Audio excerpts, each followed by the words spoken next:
I'm Gabe Joel, and this is Comic Smack, your weekly, daily, all the time, anytime comic show where I give you your fix of everything you need to know from the world of comic books and superheroes. And on today's show, we're taking a closer look at Green Arrow issue number 3. Oliver Queen has lost everything thanks to the Ninth Circle, and now he needs to strike back at his very own company. What's going to happen next? Let's jump on in together, shall we, and find out. Alrighty then, so picking up from where the last issue left off, Oliver Queen is presumed dead. His assets have been frozen and his company has been taken over by the evil Broderick, who we know is part of the Ninth Circle. To get the information he needs to bring the conspiracy down around its ears, Green Arrow is going to have to break into his own company, and this time it's not just to steal staples and other such office supplies. Initial entry goes pretty well. After all, Ollie knows this building like the back of his hand. He does feel kinda bad, however, having to beat up the wage slave security guards.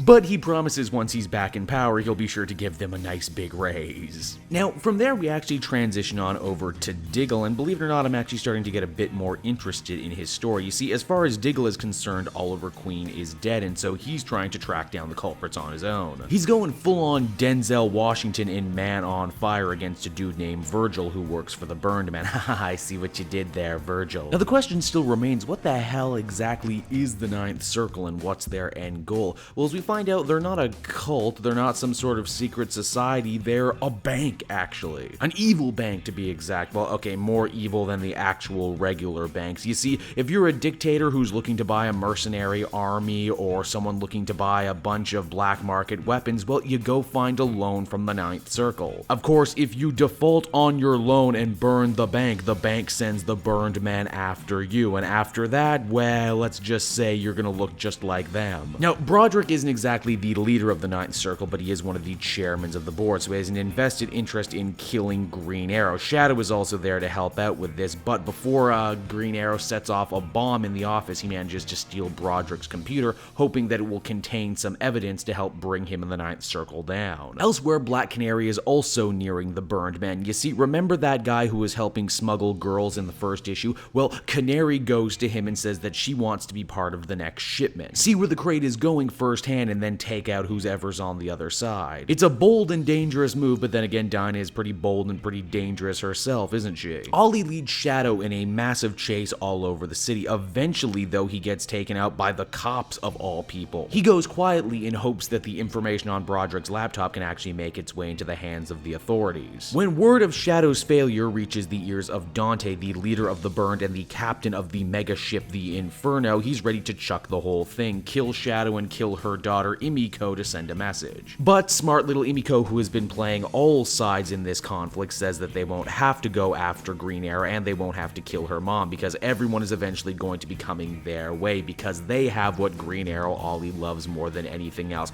Her, the sister, but moreover than that, Black Canary, who is now aboard the Inferno as the comic ends. Green Arrow number 3 was another rip-roaring issue in a great series starring my favorite heroes. And any surprise that I loved it to death? Otto Schmidt's art continues to melt my eyes with its beauty. It's sad that he's going to be taking a break for a little bit, but apparently he is coming back. I still stand by what I said before in my last video that what's going on with Diggle right now would probably be better served if it was a story about Roy Harper, but that also being said, I didn't hate Diggle this time around. He didn't feel too distracting. I love the explanation of the Ninth Circle. I think that's a really cool idea for a group of villains, even if the exposition did come a little too fast and a little too furious, and we have so many different villainous factions now, it's hard to keep them in the hierarchy, but you know, that'll get worked out later, I'm sure. Overall, I would give this one a very strong 8.5 out of 10. Hey everyone, thanks so much for watching my newest video. I hope you enjoyed it, and while you're here, why not check out another video I have on offer, or maybe if you're feeling in a supportive mood, you want to like or subscribe. And if you want to support the creation of more videos just like this one, then please by all means check out the Cape Joel Patreon. A little bit goes a very long way, and I will see you all next time.